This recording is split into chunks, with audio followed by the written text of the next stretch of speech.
Love this podcast? Support this show through the Acast supporter feature. It's up to you how much you give, and there's no regular commitment. Just hit the link in the show description to support now. Hey, it's Mark Maron from WTF, here to let you know that this podcast is brought to you by Progressive Insurance. And I'm sure the reason you're listening to this podcast right now is because you chose it. Well, choose Progressive's Name Your Price tool, and you could find insurance options that fit your budget, so you can pick the best one for your situation. Who doesn't like choice? Try it at Progressive.com. And now, some legal info. Progressive Casualty Insurance Company and Affiliates. Price and coverage match limited by state law. Not available in all states. When it comes to weight loss, no two people are the same. That's why Noom builds personalized plans based on your unique psychology and biology. Take Brittany. After years of unsustainable diets, Noom helped her lose 20 pounds and keep it off. I was definitely in a yo-yo cycle for years of just losing weight, gaining weight, and it was exhausting. And Stephanie. She's a former D1 athlete who knew she couldn't outtrain her diet, and she lost 38 pounds. My relationship to food before Noom was never consistent. And Evan, he can't stand salads, but he still lost 50 pounds with Noom. I never really was a salad guy. That's just not who I am. Even through the pickiness, Noom taught me that building better habits builds a healthier lifestyle. I'm not doing this to get to a number. I'm doing this to feel better. Get your personalized plan today at Noom.com. Real Noom users compensated to provide their story. In 4 weeks, the typical Noom user can expect to lose 1 to 2 pounds per week. Individual results may vary. The holiday season is now approaching, but at BlueNile.com, there's always something to celebrate. Whether you're looking for everyday elegance to elevate a casual outfit or a statement piece worthy of your biggest holiday looks, Blue Nile brings sparkle to any occasion. With some of the highest quality standards in the industry and jewelry experts on hand to answer any questions, you can be confident in your purchase. Right now, celebrate the season with 30% off at BlueNile.com. That's BlueNile.com. Talk to another writer. Who? Oh, Jesus. You throw a rock in here, you'll hit one. Do me a favor, Fink. Throw it hard. This is Writers on Film, the only podcast dedicated to books on cinema.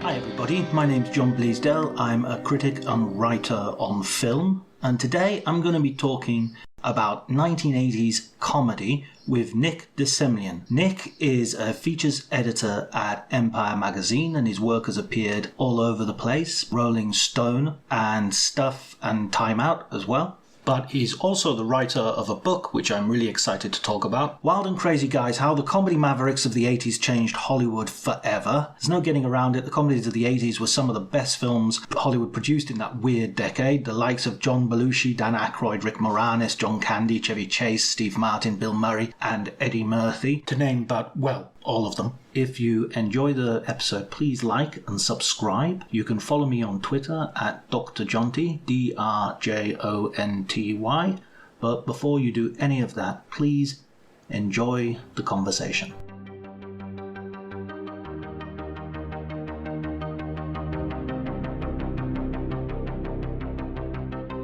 Roger Lewis, when he wrote the Peter Sellers biography, in the introduction, he had this thing where he said all of his friends who he said, I'm doing the biography of Peter Sellers, went, oh, wow, what a brilliant job. It's going to be so much fun. You're watching all those Peter Sellers movies. You know, what a dream job. And he sort of says, I can't tell you how depressing it has been because, you know, partly because of who Peter Sellers is, but also even watching the film sort of had an accumulative effect of sort of trying to analyze comedy, knowing what he knew about Peter Sellers. And I was wondering, when you were sort of researching the film and you were going back to these films and watching them again, was that just like, oh, I'm a kid in a sweet shop, or was there ever a point where it's like, oh man, this is a bit of a struggle? Oh, well, I think there's definitely a point when you're covering like 15 years of cinema with like 8 main characters. There's going to be a point where you feel burned out a little bit. Like, that's kind of why I was watching things as I went. So I didn't sit down and watch everything and then start writing. Like, I don't think I could have handled that because, I started off by watching the first 5 years of Saturday Night Live. And so just that is a massive marathon of stuff, lots of which is quite mediocre or bad. So, you're already off to quite a challenging start, but that's why I kind of meted it out. And with these guys, a lot of them go off the boil as their careers kind of wound on. So watching, the first couple of films by Chevy Chase or, Eddie Murphy, they're great. They're classics.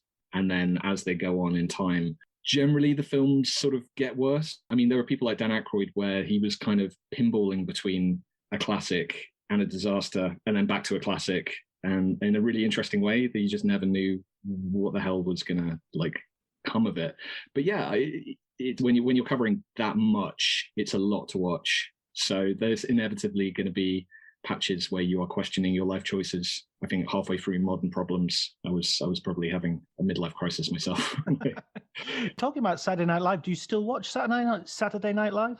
I don't really. I was just wondering how it compared the sort of the so-called heyday and today, because I know it sort of goes in waves. Yeah, I'm kind of the opinion that it was never that golden age of Saturday Night Live that people have in their heads was never there. Like, I kind of feel like that was a phantom thing. And having sat down and watched episode after episode of those early years, there's some great stuff in it. There were amazing sketches, but even back then there was absolute dross. Even with all of those guys at the peak of their powers, the idea of there was like an hour of amazing TV that just never existed. Right. So I think it's always been kind of, a lot of patchy stuff with some diamonds in there. I kind of keep track of what's going on. Like, I know about the Elon Musk stuff that's happening, and I'll watch the monologues I want to watch. I'll watch on YouTube. It's really accessible now, which is great. There's a great app on the iPad where you can kind of punch in the performers, and you can type in Bill Murray and Eddie Murphy, and it will pull up the two sketches they did together, which is really cool. But yeah, I don't think that halcyon age of Saturday Night Live really existed in the way that people think it did. I mean, when you started getting the Saturday Night Live group leaking into cinema, who were the pioneers there? It's a good question. Or was it more the National Lampoon gang?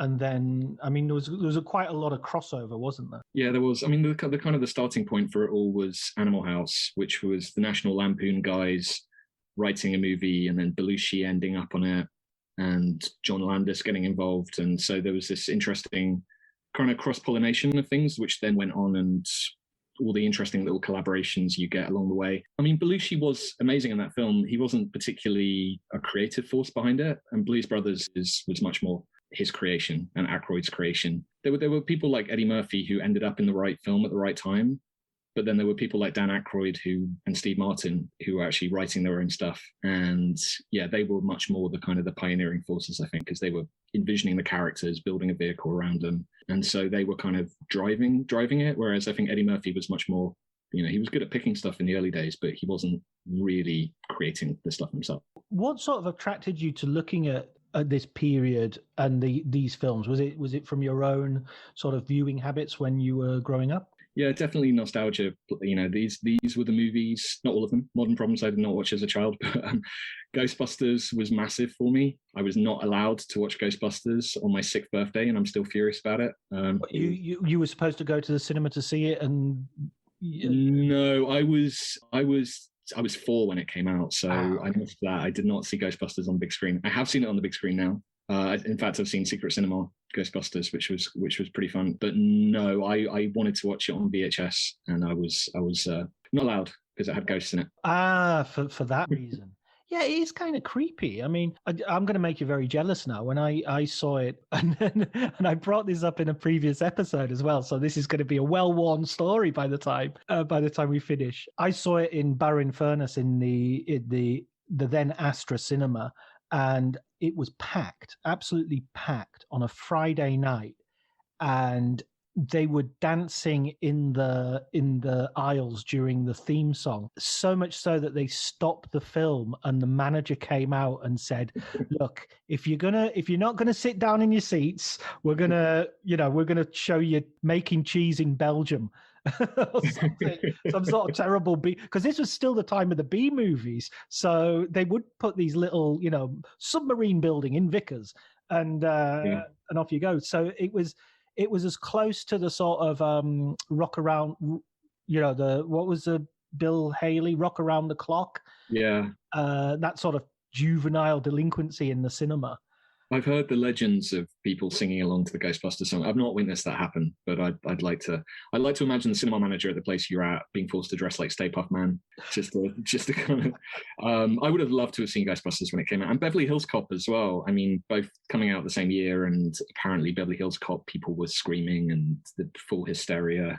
That would have been an amazing thing to experience. I didn't really experience any of these films in the cinema. Groundhog Day I did, but not really any of the 80s ones. But no, it's a massive nostalgia thing for me. But then also, working through Empire, I kind of got to meet a lot of these guys and interview them. And so, as that kind of went along, I got more and more interested in the making of these films. And the making of these films seemed quite dramatic for some reason, probably due to their personalities. But, the story of how Blues Brothers got made is kind of as interesting as the film, and as kind of involves as much insanity as the film itself. So yeah, I was just kind of drawn to this genre, and it seemed like quite a chaotic, kind of turbulent sort of time in Hollywood with these people. They're literally wild and crazy guys. Yeah, I hope it lives up to the title. Yeah, when you're calling a book that, you have to, provide a certain amount of wildness and craziness. But I think it just about comes off. I mean, there's quite a lot of debauchery in there. Absolutely. I mean, Animal House sort of feels like not only the sort of spur for the actual comedy that goes on and much imitated. I mean, there's so many. Even in the book, you have like Stripes and Meatballs and Caddyshack, and they all feel like it's Animal House on a golf course. It's Animal House in the army, like as a template. But it also feels like something of a template for just the way they're living, and it's almost an ethos. Yeah, absolutely. I think Belushi and Bluto are not dissimilar in their lifestyles. And yeah, it was a weird thing where these stars are almost being encouraged, when they're getting paid this much money to play crazy anti-authoritarian, that's a hard word to say, people, that's going to leak into how they actually behave. And so that's another interesting element, is on the one hand, they're kind of these chaotic forces. On the other hand, they're working in Hollywood, where you have to follow a script, and you have to stay on schedule, and there's a lot of money involved, and you've got authority figures on every single set trying to keep you under control. And so you've got some quite interesting stories of them butting heads for people. Who do you think was the most sort of difficult to deal with in that way? I mean, there's a bit in the book, I think, there's obviously the Belushi story, which is tragic in the way it ends. But even someone like Chevy Chase seems to be a really, who looks more the straight guy. But he does some stuff. He does some stuff, much of it cocaine fueled. I think he was challenging to try and control. I think Bill Murray, definitely very hard to, but even Eddie Murphy, who would have meetings at Paramount, and people would be trying desperately to get him to sign up to stuff, and he would just sit there with his entourage. I think one of the people who was trying to get him to read scripts would call it my eyes glaze over, because he would just sit there and lose interest within like half a sentence of the pitch. But you've got these guys who are just so powerful in a way that comedy stars aren't anymore. Like, there's no one with the clout. There's no comedy star in Hollywood that is like Eddie Murphy in terms of just the sheer power and swagger and how do you try and control someone like that who's making so much money and does what he wants? But there were a couple in the book that don't behave like that. Maybe 3 people, maybe Steve Martin, Rick Moranis, John Candy, I think, are the nice guys who probably you could have a civilized conversation with and would sit and listen to you. But probably over half of them were kind of human tornadoes you were trying to control. Yeah, look great on stage, but you don't want to take home to mother. Probably not. No, probably not. Yeah, I think that's probably accurate. How about, when I was thinking about them as well in terms of, say, Robin Williams and the sort of trajectories of stars that sort of blossomed in the late 80s, early 90s, and a little bit after the guys you're talking about, although Williams is a sort of contemporary. They do there seems to be a tendency for those, even someone like Jim Carrey, to move away from comedy at a certain point and do more dramatic roles. These guys, they sort of try to do that as well, don't they? I mean, Bill Murray tries and it doesn't quite work out. Yeah, there is something about comedian. It's interesting you mentioned Robin Williams, because he was almost moving into drama from the beginning. Like if you look at his, I've had a few people say, why didn't you cover Robin Williams? Obviously he wasn't really moving with this group, and he wasn't really performing with them and starring in films. But also if you look at his filmography, like Robin Williams right from the start doing The World According to Garp, and he doesn't actually do that much comedy in the 80s. He gets much more into comedy in his second decade. But with the others, you're right, like they're all these comedy guys trying to move into drama. And it's interesting because it goes the other way around with action stars. If you look at like the action stars of the 80s, they're all trying to move into comedy desperately, and the comedians are moving the other way. So there's this interesting thing, like whatever someone is kind of like pegged to, they're trying to get away from it. It's always the grass. There aren't many people who just want to, yeah. Yeah, I mean, it's funny that because of the action stars, of course, Schwarzenegger doing Junior and all those comedies, Sylvester Stallone, Stop or My Mum Will Shoot. My Mum Will Shoot.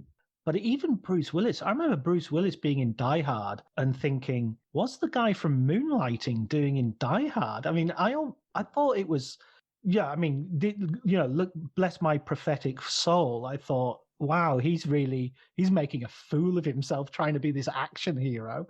Yeah.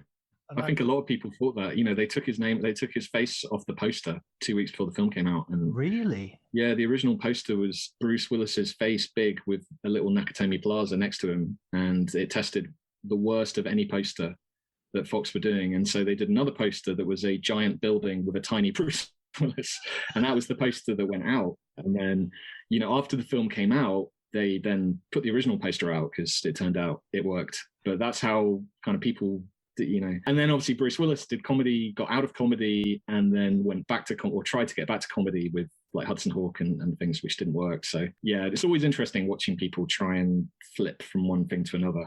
Yeah, that's such a funny story. That I feel validated to some degree, and yet immediately invalidated by the fact that I was making the same mistake as everybody else, I suppose. You were saying earlier that there's this sort of trajectory that these comedy stars seem to go on, where they have this sort of relatively brief sort of burst of absolute, the stars align. I mean, do you think that's something specific as well to comedy? Because it doesn't seem to.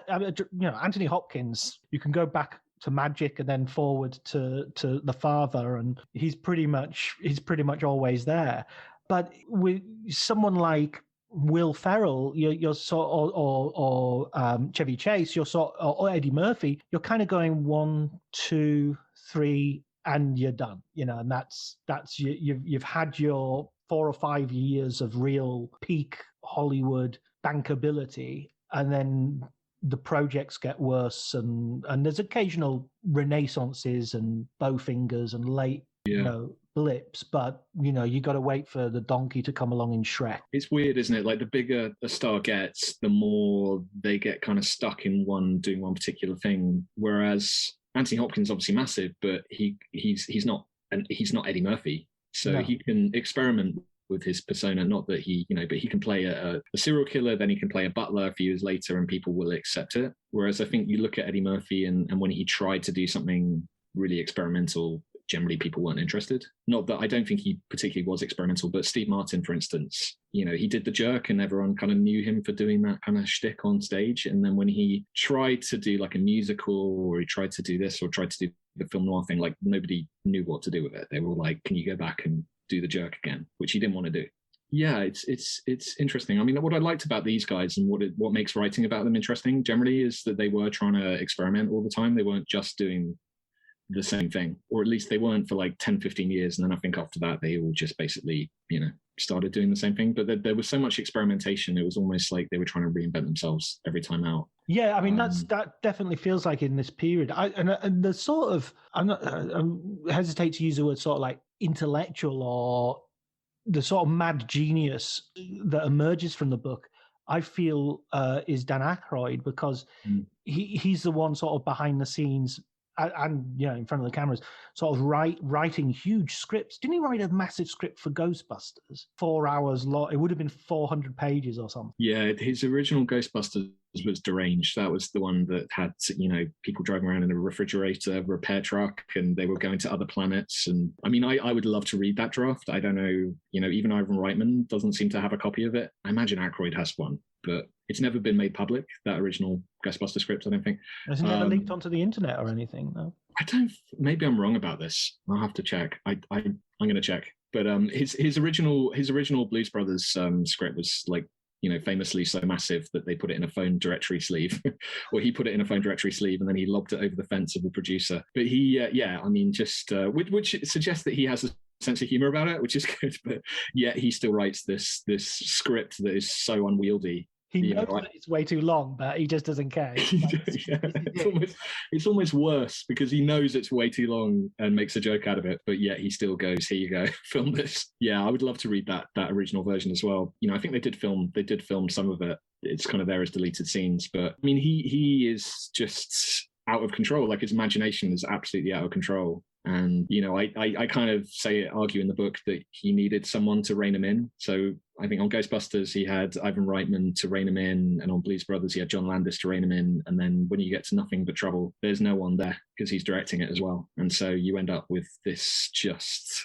like... Nothing But Trouble is what is the film that you sort of pointed me towards. I hadn't heard of it. And I think you can see it. I saw it on YouTube. So presumably nobody's chasing up the copyright with any sort of sense of urgency. Can you just describe it? Because I imagine a lot of people listening might never have even heard of this film, and it's such a crazy movie, and I'm forever grateful for you to... Yeah, what was your experience like watching it? It starts off as one thing, and it's got the recognizable faces. You've got people like Chevy Chase and Demi Moore, a really young Demi Moore, and then it goes into something which, well, last week I watched Texas Chainsaw Massacre, and there's a little bit of that there. There's that slight, that unhinged feeling of who even thought of this.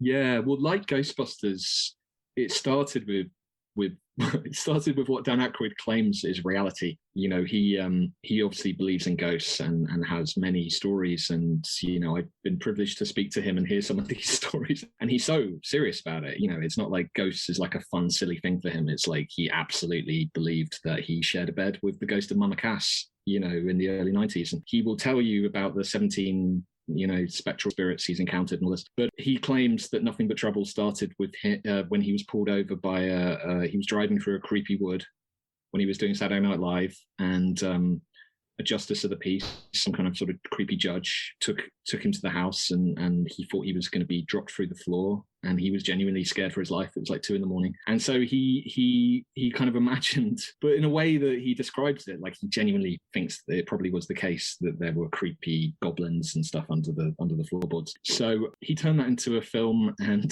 sort of roped in all of his sort of old Saturday Night Live buddies and John Candy and Chevy Chase and made this film that, yeah, like you're absolutely right. It's Texas Chainsaw Massacre, but a comedy and a slightly lower body count. It's got a roller coaster called Mr. Bone Stripper that will take your flesh off, and it's got these horrible things called the infant bodies that are like giant troll babies, and Dan Aykroyd played them himself while directing. It's like, I talked to a couple of people for the book. I was very happy to talk to a couple of people who were on set of Nothing But Trouble, because there isn't that much out there about it. Right. It's a very sort of under the scene film, but probably rightly so. They were describing just very strange images of Dan Aykroyd directing people while dressed in this grotesque latex sort of monster makeup. The way he filmed it as well was like he gave everyone their own monitor, so all of the actors were giving notes on every take, and it was just carnage by all accounts. It looks like it's quite. I don't want to say high budget or anything, but it doesn't look particularly cheap. It wasn't cheap. It was, the studio believed in it. And it was the guy who created Ghostbusters doing a film about the supernatural again with Chevy Chase, bringing all these comedy guys together. So, it wasn't complete insanity. And I think, at the beginning of Ghostbusters, I imagine all the studio people were thinking, like this is going to be a disaster. So you just never know. Like, that's one thing I've learned from writing about these films, is that everyone thinks the successes are going to be flops, and no one knows what's going to be a smash. So it might, in another world, it might have been amazing. But they were throwing money at it, and one of the fun details I learned from speaking to someone who was there, I spoke to like John Candy's business partner who was on set a lot, and he said that Bruce Willis came to set one day to sort of be there to see Demi, and just the image of Bruce Willis watching this stuff going on, I kind of love that. I don't know what he made of it. It's probably, is this before or after Die Hard? It's after, it was a couple of years after Die Hard, I think. Right. So it was around the time of Die Hard 2. But Tupac was on set as well. Tupac is in this film. Unbelievable. It's just yeah, I mean, I kind of finished the book on that and Groundhog Day back to back because I just thought you can't have more of a disaster and a triumph happening at the same time. Like, it's just fascinating that those movies are kind of happening across town around the same time as each other. Yeah, it's kind of an ironic reversal as well, because Dan Aykroyd's the guy who's made these, huge hits, and Bill Murray's sort of gone off to France for a while and had more of a bumpy ride, and then he gets the payday in the end. Yeah, and they thought Groundhog Day was going to be a disaster. Everyone involved in the making of that, apart from Bill Murray and probably Harold Ramis and a couple of other people, like the studio, were freaking out. They didn't know what this thing was. It's a comedy where you got a guy killing himself or trying to kill himself. I mean, that was an insane film as well. And now, like, looking back, it's obvious that, oh yeah, Groundhog Day was always going to be amazing. But at the time, they didn't know what was going on with that film. The film changed a lot. There was a gypsy curse element at one point that they got rid of, but essentially, Bill Murray like came on and just rewrote the script himself without telling anyone. He didn't tell the director or the studio, but he reworked the script on his own and just turned up with it just before they were about to start filming, and just threw everything into disarray. And, they had 2 different versions of the script on set, which I've never head of that. A star and a director, they've got 2 different versions of the film they're trying to make, and they're winging it. They were, adding scenes on the day and rewriting scenes with the actors on set. And so it's fascinating. I mean, I just think, especially with comedy, you can't quantify it. You can't, even if all the ingredients are good. Why is Ghostbusters considered a classic and Ghostbusters 2 is largely derided? It's got exactly the same people in it. You just don't know. It's that's so funny, because I've only ever seen Ghostbusters 2 once, and I think it was at the cinema. I don't think I've ever seen it again. And we've got the DVD downstairs in a 2-pack with Ghostbusters, but it's just never occurred to me to watch it again. So there weren't people sing along at that screening when you saw that? No. It wasn't like mass hysteria.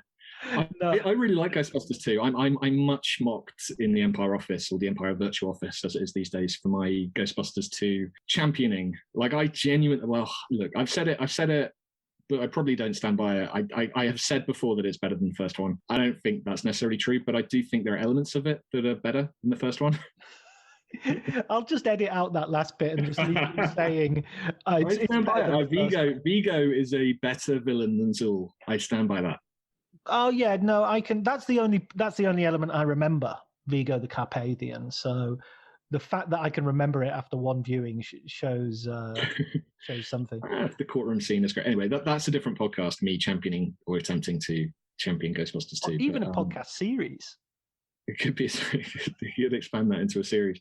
Every element. Yeah, but I just find it fascinating with comedy, especially. I mean, action. You kind of you put a great action star, charismatic action star into a good kind of formula plot, and you have enough explosions, enough gunfire, and people are going to watch it and enjoy it. But with comedy, look at Steve Martin. He has a massive hit, everyone loves him, then he does something else and everyone hates it and it gets bad reviews, and the same people, but people are reacting so differently, and they're trying to recreate what they had once. But laughter is, how do you make people laugh?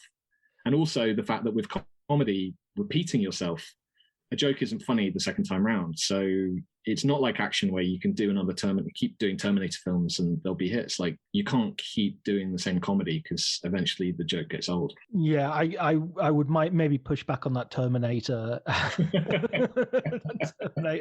Well, yes, all right. Well, you can do it twice and it will work. yeah. I'll give you a sequel, definitely. That was I've lost I had a really good thing lined up then, and I've just forgotten it completely. What was it? Probably wasn't. Oh yeah. No, I've got it. It's because that's all staying in. That's gold. No, I was thinking about Steve Martin, and you're saying because that's what gives you a sort of idea of the 80s as this golden age, because it does have these experiments and these fresh faces popping up. And then when you get Steve Martin in the sort of 90s and noughties, he seems to have just sort of given up and gone, okay, what do you want me to do? Clouseau? I'll do Clouseau. Bilko? I'll do Bilko, and it's like I'll just riff on something. I'll just play Bach. I'm not doing any improvisations anymore. I've run out of steam. Do you think that's fair, or do you think? I mean, I quite like some of those late, but cheaper by the dozen. I'll just do family-friendly fare. Yeah, I mean, definitely they become less wild and crazy, so to speak. But there's definitely a tamed element. I think part of that is probably that they have kids themselves, and then they have grandkids, and they start making stuff. I think inevitably when people get to that age, you start softening, and you start making stuff for a younger audience because you're around children a lot. And so you see that even with, the action guys, they're doing films that are PGs and comedies and kiddie films. So yeah, I definitely think, Steve Martin's stuff in the 90s is a lot less exciting than his 80s stuff. Bowfinger is great though. And there were still interesting things though, How did you actually sleep last night? If it didn't feel like your very best rest, then you need to upgrade to the softest, most luxurious bedding from Boll & Branch. Their signature sheets are made from the finest 100% organic cotton and get softer with every wash. Millions of sleepers love their sheets, and right now, you can feel the difference for yourself during their biggest sales of the entire year. Hurry to bollandbranch.com to shop their best offers. Limited time only. Exclusions apply. See site for details. Ryan Reynolds here from Mint Mobile. With the price of just about everything going up during inflation, we thought we'd bring our prices down. So to help us, we brought in a reverse auctioneer, which is apparently a thing. Mint Mobile Unlimited Premium Wireless. How to get 30, 30, bit to get 30, bit to get 20, 20, 20, bit to get 20, 20, bit to get 15, 15, 15, 15, just $15 a month? Sold! Give it a try at mintmobile.com/switch. $45 upfront payment equivalent to $15 per month. New customers on first 3-month plan only. Taxes and fees extra. Speed slower above 40 gigabytes. See detail. Spanish Prisoner, and there are probably 5 or 6 films he made. But yeah, Sergeant Bilko, I'm not going to defend. It's indefensible. It's not better than the original Phil Silvers version. Definitely not better than the original Phil Silvers. I'm not sure I've seen Sergeant Bilko. I've seen bits of it. I'm not sure I've seen the whole thing. What the Steve Martin film? You mean Steve Martin one? Yeah. Yeah, because I mean, Sergeant Bilko was already remade as Boss Cat years. Boss Cat. Before. Did you call it Boss Cat? Isn't it Boss Cat or is it Top Cat? I thought it was Top Cat. Maybe Boss Cat is like what it's called. I don't know. I'm sure it's called Top Cat in America. I've got a feeling. I've got a feeling you're right. I think it's Top Cat, and then maybe it was. Yeah, I'm going to Google that as well. This podcast is going to be called Hot Takes and Stuff We Should Have Googled Before We Started. Maybe Boss Cat is like what real Top Cat heads call it. Like that's in the kind of the lingo. It's what Scousers call it. It's Boss Cat. It's a better title. Yeah, I don't think there's anyone who's going to argue that what these guys did in the 90s is better than what they did in the 80s. Is that the case with any of them? Bill Murray is probably the exception, right? Yeah, definitely. But I mean, Bill Murray, I think, he's doing even from Groundhog Day, I think he's just doing a totally different thing. He's sort of like it's like when he came back and his hair was white and he did Broken Flowers and Rushmore. He's a sort of like Mickey Rourke. He just looks a totally different person, even though the persona's pretty much there. But yeah, there seems to be a much bigger gap than the years that have passed. Yeah, and he kind of just said goodbye to comedy, really. Like, I think he just went, that's it. And Groundhog Day is like that transition almost, where it's half comedy and half philosophical, existentialist drama that just happens to be trapped inside a comedy. But yeah, I think he out of all of them didn't really want to be a comedian. Almost, you get that sense that he wasn't committed to any of the stuff. Like Ghostbusters, he sort of turned up, but didn't particularly want to be there. But was brilliant in it anyway.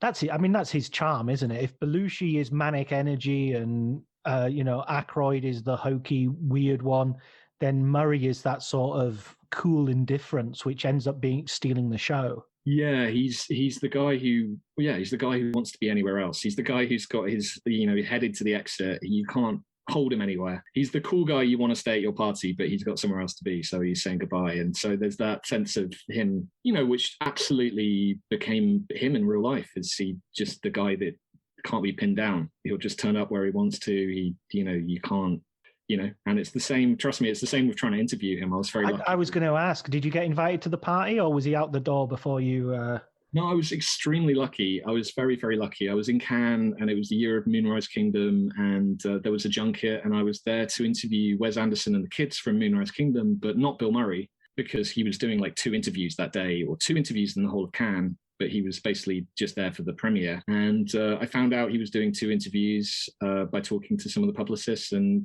I hung around I just basically camped outside for the whole day, and they would go into this little VIP area and let him know I was there every now and again. And eventually he must have gone, yeah, whatever, bring him in. And so I got this half an hour sit down with him at about 5 o'clock in the afternoon that was not scheduled. And it was great. I did like pint of milk with him for Empire, and talked about a bunch of different stuff, including the Chevy Chase fight that kind of then became the beginning of the book. So I think if that hadn't happened, I probably wouldn't have written the book in the first place.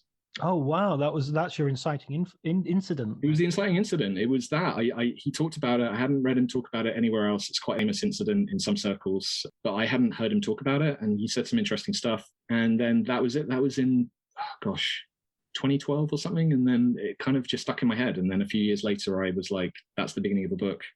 Yeah. And I'm gonna write it. So that was that kind of inspired the whole thing. I think that was my first Cannes. I think I was there the same year.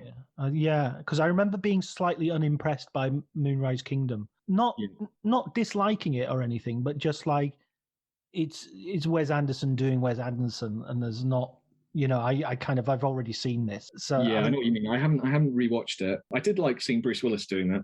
I thought, Bruce Willis is turning up in this conversation much more than I had anticipated. But no, absolutely. I just want him to go back and do a Moonlighting reunion with Sybil Shepherd. Maybe, yeah. I think the closest you'll get to that is the Bruce Willis Comedy Central roast, which happened a couple of years ago, where and it was just awful. It was awful to watch, but they were both there. Yeah, he strikes me, weirdly, for someone who's sort of started his career with this, comedy. For people who don't know about Moonlighting, go and look it up on YouTube, because it was really metafictional and weird TV, and really good. I really enjoyed it. But he seems kind of quite humorless now. Yeah, I would agree with that. I had a 5-minute interview with him at a junket, and I'm sorry this has turned into a Bruce Willis podcast. There's a reason why he's on my mind at the moment, but I've been writing a bit about him. But yeah, I met him at a junket for Red 2, the masterpiece that is Red 2. Oh yeah, I've not seen either of those films. Yeah, they're sort of geriatric, the same films. They got amazing casts, but yeah, I had this junket slot for like 5 minutes, and he was wearing a dressing gown. It was like 2 PM, but he had he put on the hotel bathrobe. And I remember the kind of the PR people there operating the junket. Before I went in, they said, "Can you ask him why he's got a bathrobe on?" And I said, "I'm not going to," because I think the premiere was a few hours away, and they were quite concerned he was going to turn up to the premiere in a bathrobe. But they said, "Can you ask him?" And I was like, "Absolutely not." But I went in, and it was painful. And yeah, I asked him, "What's your favorite memory of making Die Hard?" And his answer was, "I can't remember." So that gives you a sense of the banter, the witty back and forth going on. Monosyllabic. I just read Future Noir, the Blade Runner book. And there's an interview with Harrison Ford at the back, which it's kind of hilarious to read as a journalist who has done interviews, because maybe if you're a reader, you're just going, Harrison Ford's answer's a bit short. But as the interview goes on, the questions get longer and longer, and the answers become more and more. I'm just not that interested. I've had a few of those interviews myself. Yeah, including with Harrison Ford. Yeah. All right. Yeah, he's not a quote machine. He's not like an anecdote dispenser. But fair play. He's Harrison Ford. Yeah, that's okay. I think it's him and De Niro. They're introverts, right? Like I kind of get it. Get it. They probably absolutely. You get the sense that they're like that. Probably with people who aren't interviewers, they probably just don't like speaking to people. In terms of going back to trying to get away from Bruce Willis for 5 minutes. Let's get away from Bruce. Let's What was the name of his album? The Return of Bruno. I never understood that either. Because was Bruno like his alter ego, or was he waiting for Bruno? And why did he have a name that was so close to Bruce? And why was his first album called The Return of Bruno? Like, why not Here's Bruno for the first time? Like, what, like he was anticipating his return. Oh, look who's here, Bruno. Bruno's here. Yeah, I haven't got to the bottom of his Bruno persona, but it's that's a thing. That's a thing that he did. That's his Ziggy, isn't it? At the end of the tour, he said, "This is going to be the last song we ever play as Bruno. I'm going back to Bruce now." Yeah. Don't expect me to return again. You've had one return. You're not getting another. Yeah. Sorry. For a birthday present, one of my friends got me a 12-inch vinyl of Bruce Willis singing Under the Boardwalk that has to be Her to Be Believed. How old were you when you got this birthday present? I would have been in my 20s. Right.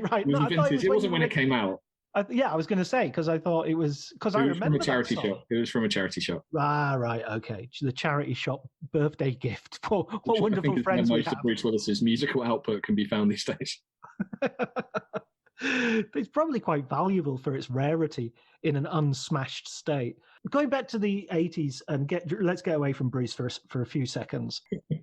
He'll be back. Him or Bruno will return. One of the other things that is sort of unavoidable about looking at comedy is as cultures change, comedy is one of the immediate victims because it's often on the edge of, pushing what is shocking or it's often dealing with things like sex. And the whole environment since the 1980s, well, since 5-10 years ago, has changed so much with the Me Too movement and everything. I mean, some of these comedies make pretty hard watches for that reason. I mean, even Animal House, which is, as we said earlier, the sort of template and the key to a lot of these, has some really dodgy scenes in it. Is that kind of true of all of these? Is it just something we have to take as part of the landscape of the 1980s?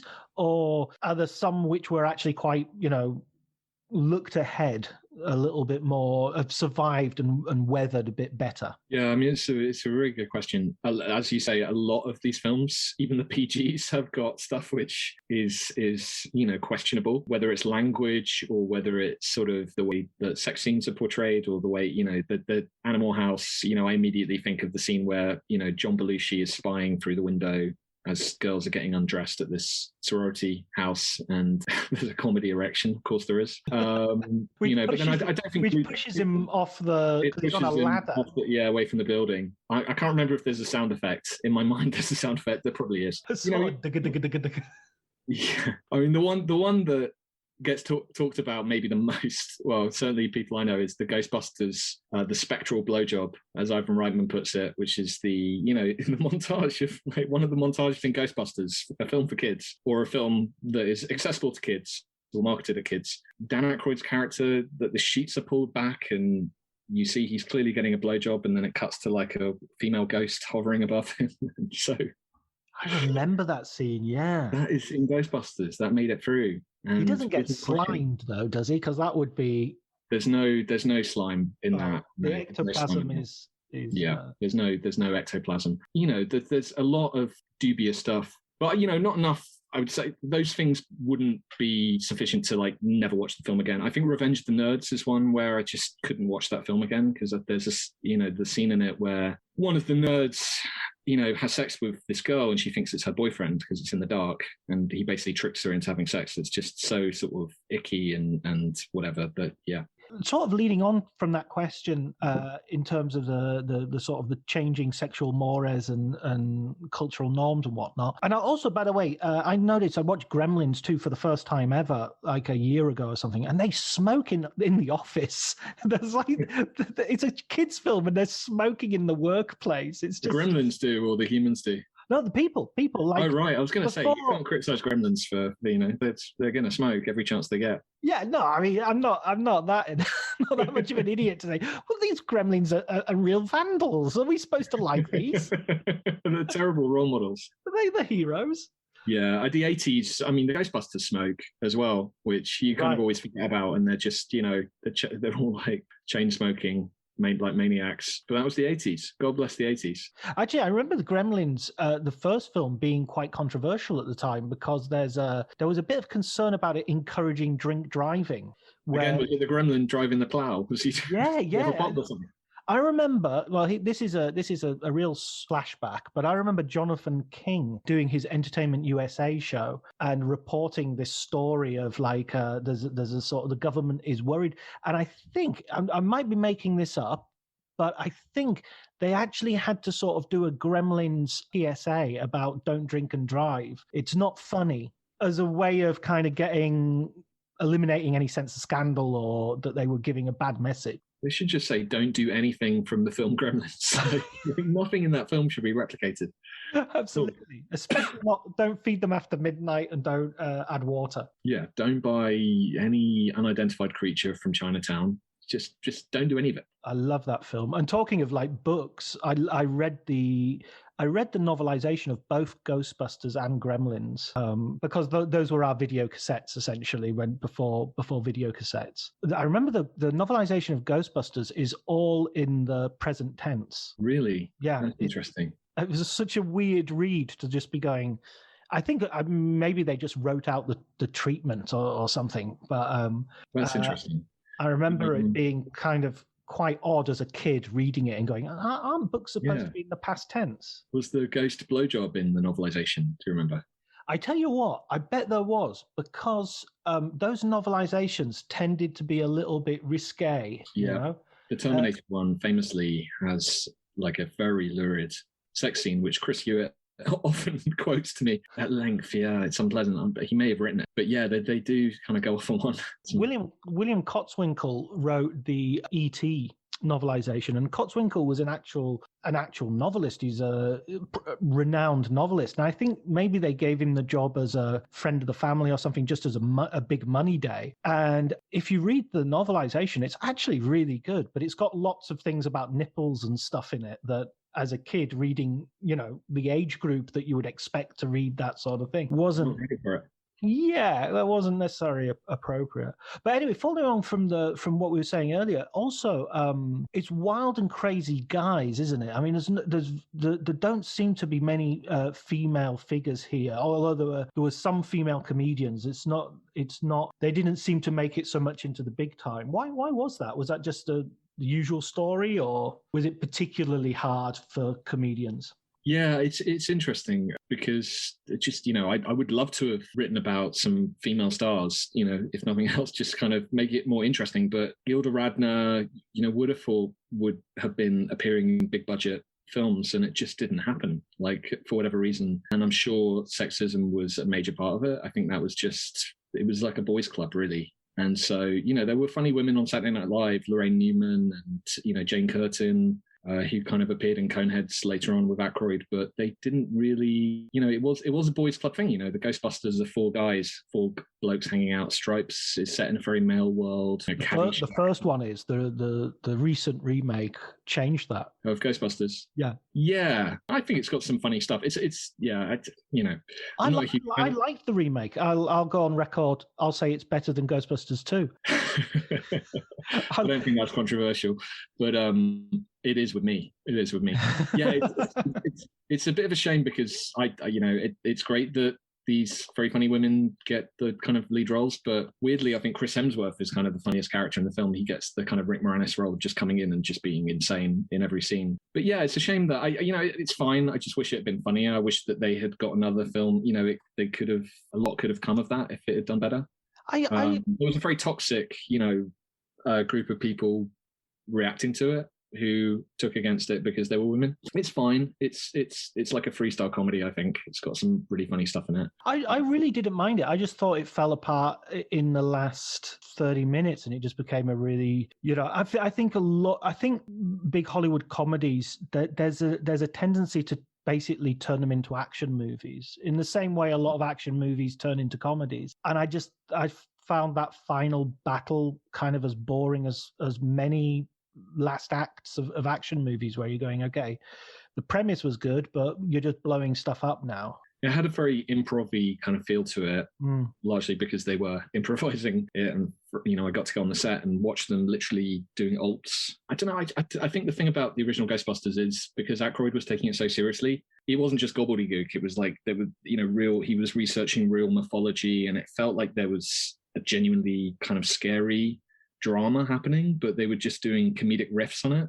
Whereas I feel like the new one didn't have that same sense of menace, and it didn't have the great villain, and it just felt a bit too kind of like an SNL sketch rather than, a genuine, like an proper epic thing where you were invested in the story. But, it was fine. But yeah, I don't know what, the 80s was not great for women in Hollywood generally. I don't think that, it was very much a kind of a male driven thing. I asked Ivan Reitman about it, and he was saying that was, it was the male driven comedies that do well internationally, and they were the ones that Hollywood were greenlighting, and it was all kind of driven by money. But, Gilda Radner, I wish she had been given some vehicles. She had so much charisma and was so great on the small screen, and it's just a real shame that she wasn't given the same opportunities that these guys were. I mean, my unsung sort of heroine of those years is Madeline Kahn. I think every moment she's on the screen, she's the funniest thing in whatever she's in. Yeah, she's great. I recently watched Clue, and just her line reading. The line is something like, "You hated her. You killed her. You hated her." And she says, "I hated her so much." And it's just, I can't do it, but it's the best. Flames at the side of my face. and her in Young Frankenstein as well. She's amazing in Young Frankenstein. Blows me away. What about, I mean, there are some, obviously you keep your focus on the SNL guys and the CTV guys. Yeah, exactly. And that core of those two great TV shows. But there was sort of some films that sort of sneaked out there that you couldn't cover, I guess. I mean, I think for me, I think you mention it a bit in passing, but like Spinal Tap is one of the biggest comedies. I mean, it doesn't really fit anywhere, does it? It's a bit of a what's that word? Sui generis? One of a kind, I guess. I should stop trying to speak Latin. I think we should speak more Latin. I'll try and learn. I did Latin at school, so I'll try to get some. But Spinal Tap is one of my favorite films. It is genius. From every frame of that film is hilarious. I would love to write about it. I could write a book about Derek Smalls and the contents of his trousers. It's so full of. Again, it's like with the Steve Martin thing, where you've got every type of comedy there. You've got funny wordplay. You've got brilliant physical comedy. With the people getting trapped in pods and going through X-ray machines. It's you got raunchy comedy. You've got just silly sight gags. You like every single type of comedy is stuffed into that film. That is definitely one of the best comedies of the 80s, if not ever. I've got the title for your book. Your book should be called "Our Bassist Wrote This." There we go. Let's greenlight this. Let's get this happening.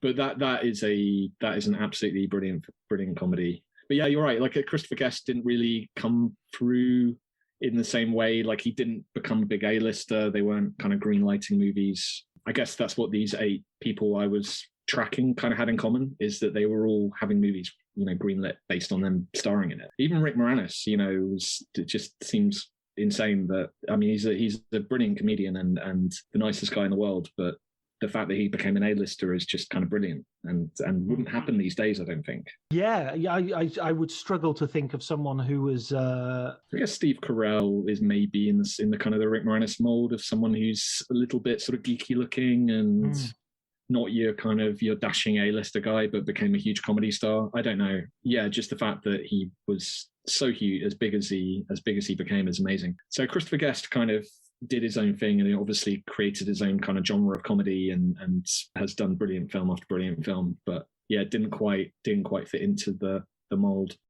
What film book would you recommend to someone who perhaps maybe hasn't read a film book before, or just a fan of film books, and this is one to go for? Yeah, it's a hard question because my bookshelves are like 90% film books. I just can't get enough of reading them. And there are so many I could point out. Obviously, Easy Riders, Raging Bulls was like a massive influence on my book. And, I had a copy of that close by, and that kind of inspired me to do the kind of jumping from one character to another and kind of Peter thing. Biskind gave you quite a nice review as well. Yeah, that was one of the most amazing things that came out of this. I would never have believed that Peter Biskind would read my book. Easy Riders Raging Bull is a book that I loved for as long as I can remember and read many, many times. And so the day I got an email from my editor in New York, like saying Peter Biskin's read your book and is giving a blurb for it, I was kind of amazed and very excited about. So I'm not going to pick that because it's too obvious, because I think everyone knows about that who's interested in film. There's a book called The Men Who Would Be King by Nicole Laporte, which is about DreamWorks. I think the full title is Movies, Moguls, and a Company Called DreamWorks. And I'm not 100% sure you can get it in the UK. I thought I remembered reading that for legal reasons they're not able to publish it here, and so you kind of have to get it ordered from America. I can't remember if that's 100% true, but it's a really cracking read. It's I think quite similar to mine in terms of it's sort of a combination of looking at the kind of the business side of it, but then also full of anecdotes and trying to kind of see people as people and get a sense of their personalities. And so it's got Spielberg. It follows films like Gladiator and Shrek and all these DreamWorks things with the backdrop of telling the story of DreamWorks and all the kind of the big egos involved and the corporate struggles and all that. And it's just really entertaining. I remember reading that on holiday probably 10 years ago and just loving it. And it was like I had to read it in think it was like a day and a half. Almost a day. Like I just couldn't put it down. Ripped through it. So I think I'm gonna recommend that. Yeah, I'm gonna just recommend that because I don't think enough people have heard of it. And it's I don't think she's written another book since, but it's great. She was like a variety writer who did this one book, and it's well worth checking out. Nicole Laporte. It's got loads of good stories. It was a little bit controversial when it came out because I think there were sort of heated responses from some of the people she was writing about to some of the stories. I remember I went to the Robin Hood junket and I asked Russell Crowe about it because the book had just come out and I just read it. And there's a whole bit on Gladiator. He doesn't come out of it very well. And I asked him about it, and he didn't. He had an argument with a guy from Mark Lawson. I'm not sure. And it was about his accent. Somebody asked him, "What were you going for with your accent?" or something like that. And sounded a bit Irish. I don't know if it's a great idea to ask Russell Crowe, "What were you trying for with this or that?" But yeah, I remember that would have been the same day. So maybe he just wasn't happy, full stop. But he definitely wasn't happy about the book. And there's a book called The Studio, which is an older one. I don't know if you've heard of that. It's by a guy called John Gregory Dunn. And he basically, 20th Century Fox unwisely allowed him to hang out inside the studio, access all areas for a year. So he spent the whole of 1967 wandering around inside Fox and sitting in on every meeting. Like he literally was allowed to go anywhere he wanted, and wrote this book called The Studio, where he's writing about films like Planet of the Apes and Dr. Dolittle and various other things. And it's an amazing insight into just how chaotic and mad, harking back to what we were talking about earlier, where no one knows what's going to be big, and there's just these big budget films are just driven by fear, and he's sitting in on meetings where people are just panicking, and it's great. It gives you a really, really good insidery sense, and probably hasn't been repeated since, because I think the studios just went, why the fuck did we do that? Don't let him in again. But it's great. That's The Studio. John Gregory Dunn is Joan Didion's husband. Is he? Okay. Yeah, and they were actually a screenwriting couple. They wrote quite a few screenplays, including Panic in Needle Park, one of the sort of lesser known early Al Pacino movies, which is absolutely brilliant. It's superb. I think they wrote. I saw that a few years ago.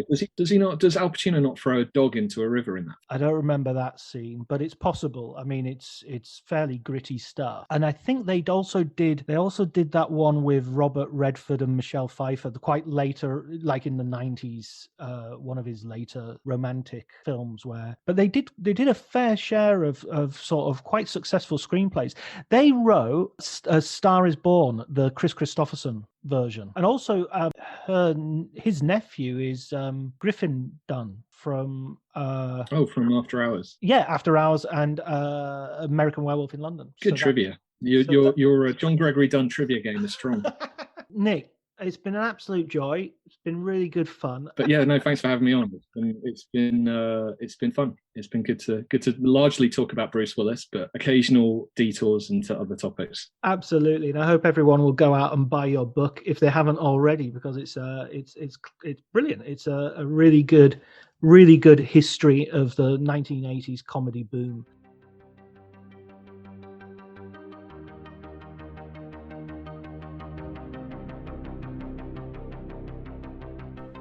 Okay, so just to finish off with some more trivia. Top Cat was renamed Boss Cat when it was released in the UK because of a clash with a identically named popular cat food.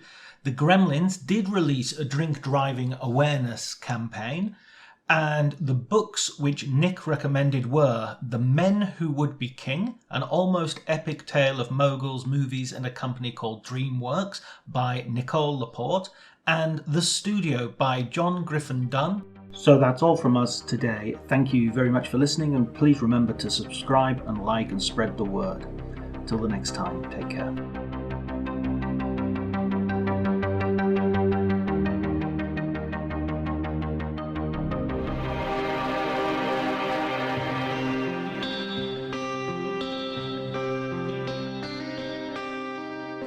I'm outlining a new writing project, and 5 months of peace is just what I want.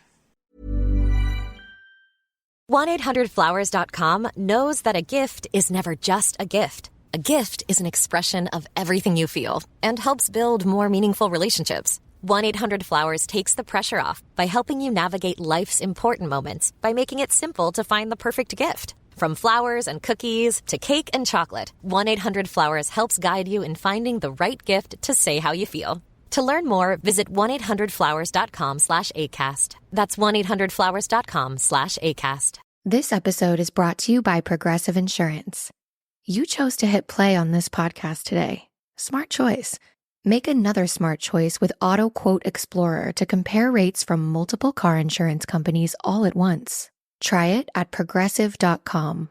Progressive Casualty Insurance Company and Affiliates. Not available in all states or situations. Prices vary based on how you buy. My dad works in B2B marketing. He came by my school for career day and said he was a big ROAS man. Then he told everyone how much he loved calculating his return on ad spend.